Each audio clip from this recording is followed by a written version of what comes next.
Fried rice பண்ண போகிறேன். இப்போ ஆனியன் நல்லா எண்ணெய் ஊற்றிட்டு நல்லா எண்ணெய் காய்ஞ்ச உடனே ஒரு ஸ்பூன் தான் எண்ணெய் ஊற்றணும். எண்ணெய் ஊற்றி நல்லா வெங்காயம் ஆனியன் நல்லா வதக்கிட்டு இஞ்சி பூண்டு பேஸ்ட்டு நல்லா பச்சை வாசம் போன வரைக்கும் வதக்கணும். வதக்கிட்டு பாஸ்மதி ரைஸ் ரெடி பண்ணி வச்சுருக்கேன். ஒரு 3 கிளாஸ் எடுத்துருக்கேன். அதுக்கு 4 கிளாஸு 4 கிளாஸ் தண்ணி ஊற்றிட்டு 2 விசில் வச்சா போது அதிகம் வச்சா குழஞ்சிரும்.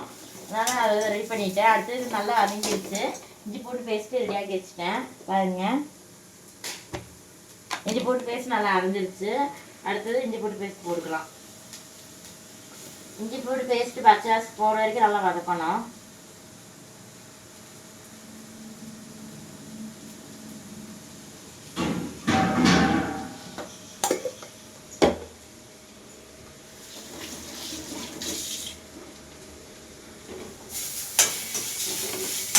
லீவ் ஸ்டைலில் வச்சுக்கோங்க, ஜாஸ்தி வைக்காதீங்க. நார்மல் இதில் வச்சுக்கோங்க, ஏன்னா கருகிடும். தண்ணி ஊற்றக்கூடாது, நல்லா பொன்னியாக வதக்கணும்.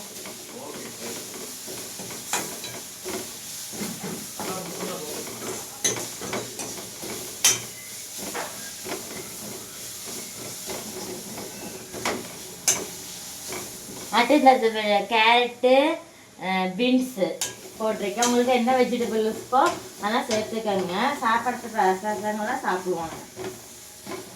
அடுத்தது அதுதான் நம்ம இது போடுவாங்க, நம்ம ஃப்ரைட் ரைஸுக்கு இதை பொடி வாங்கி வச்சுக்கோங்க. வெறும் 12 ரூபா தான். இது கொஞ்சம் அது போடும், காய்கறி போடும்போது அது போடணும். அடுத்து சாப்பாடு போடணுமோ அடுத்தது போடணும்.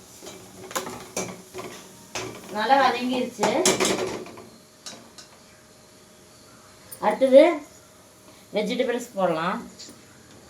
ஃபஸ்ட்டு இது போடலாம், அடுத்த வெஜிடபிள் போடலாம்.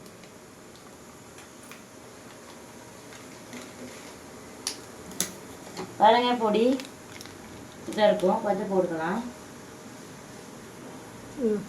சாப்பாடு போடும்போது அதை ஃபுல்லாக போட்டு களையிடணும்.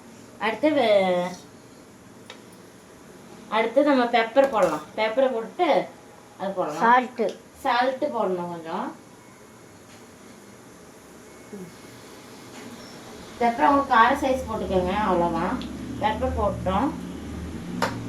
அடுத்து கொஞ்சம் சால்ட்டு சாப்பாடு வைக்கும்போது கொஞ்சம் நெய், கொஞ்சம் உப்பு, சால்ட்டு உங்களுக்கு தேவையான அளவு போட்டுக்கோங்க.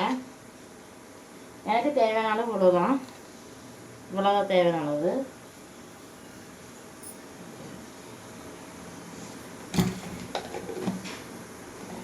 போட்டுக்கோங்க. போட்டு நல்லா கலரணும்.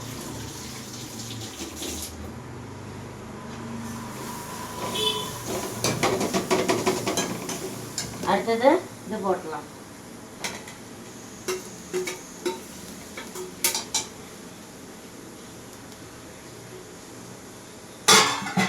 அடுத்து பட்டாணி. தண்ணி ஊற்றக்கூடாது, தண்ணி ஊற்றாக்கி காய்கறி இதாக்கணும், மெயின்டைன் பண்ணணும். தண்ணி தேசத்தை ஊற்றிடாதீங்க. பட்டாணி நான் வாங்கினேன், பச்சை பட்டாணி. நீங்கள் பட்டாணி வேணும் வாங்கிக்கலாம்.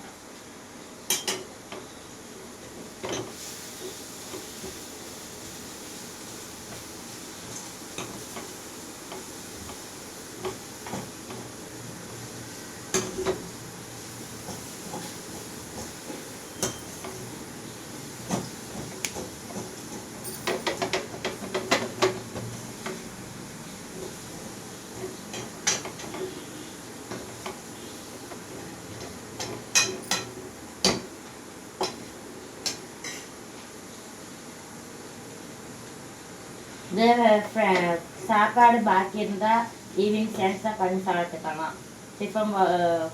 டிஃபன் பாக்ஸில் போட்டு சாப்பிட்டுக்கலாம். ஸ்கூல் குட்டிகளை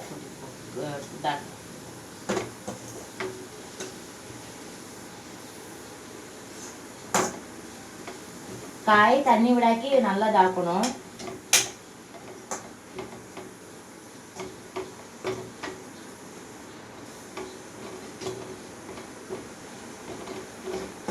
நல்லா தாக்கட்டுங்க.